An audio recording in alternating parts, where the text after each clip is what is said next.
ধরুন তাদের যে দাবিগুলো আছে ওখান থেকে ওরা অনেকটা সরেছে, লাইভ স্ট্রিমিং হচ্ছে না।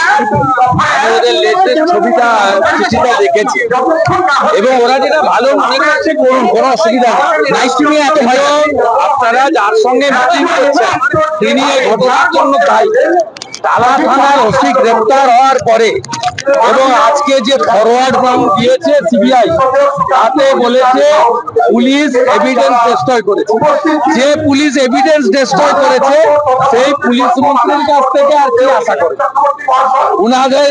ওনারা একটা ইন্ডিপেন্ডেন্ট বডি, ওনারা যেটা ঠিক করবেন, উই হ্যাভ নো অবজেকশন। আমাদের মোরাল সাপোর্ট ওদের উপরে আছে।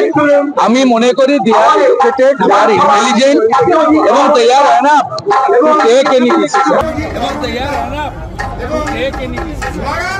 আমাদের যে ডিমান্ড তার সঙ্গে জুনিয়র ডক্টরদের ডিমান্ডের কোনো মিল নেই।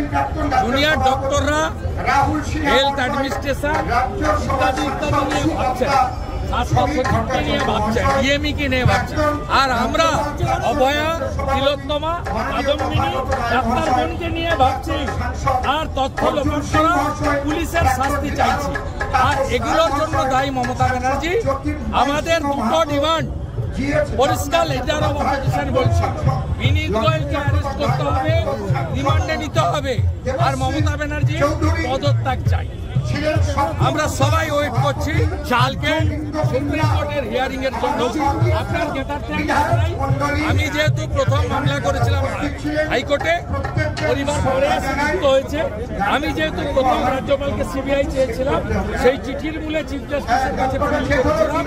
আগামীকাল আমার পক্ষ থেকে একজন সিনিয়র লয়ারকে আমি অ্যাপয়েন্ট করেছি, মিস্টার সিদ্ধার্থ অ্যাপয়েন্ট করেছি। আমরা কাল আশা করব সুপ্রিম কোর্ট ন্যায় বিচার দেবে। তথ্য প্রমাণকারী পুলিশ এবং স্বাস্থ্যমন্ত্রী তার বিরুদ্ধে ব্যবস্থা। ভারতীয় জনতা পার্টি 18 তারিখ থেকে লাগাতার প্রোগ্রাম করবে। 25 তারিখে হাজরা মোড় চলো, মানে কালীঘাট। মুখ্যমন্ত্রী নিজের বাড়িকে অফিস বানিয়েছে, তাই এবারে সবাই হাজরার দিকেই যায়। চারজন পুলিশ আধিকারিক যাদেরকে ইতিমধ্যে র্যাডারে রেখেছে সিবিআই আধিকারিকরা, কি আমি তো জানি, তারা আদালতেও জানিয়েছে যে বিনীত গোয়েল, অভিষেক গুপ্তা, যে দুজন আইসি কোর্টে গেছিল, এদেরকে কাস্টডিতে নিতে হবে। সঙ্গে নির্মল ঘোষ, মিঠু মজুমদার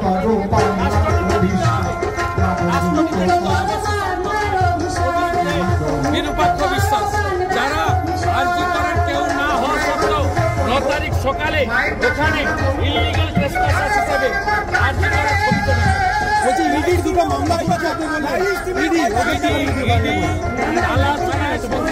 মামলা নিয়েছে, ওরা প্রেস করে বলছে আমার কথা নেই। আরো একটা পিএনএলতে মামলা যাতে এন্টার হেলথ র্যাকেট সামনে চলে, including Mamata Banerjee, including SP Das. আমি 19 তারিখে থেকে কিভাবে রাজীব সিনহা, মহুয়া ব্যানার্জিরা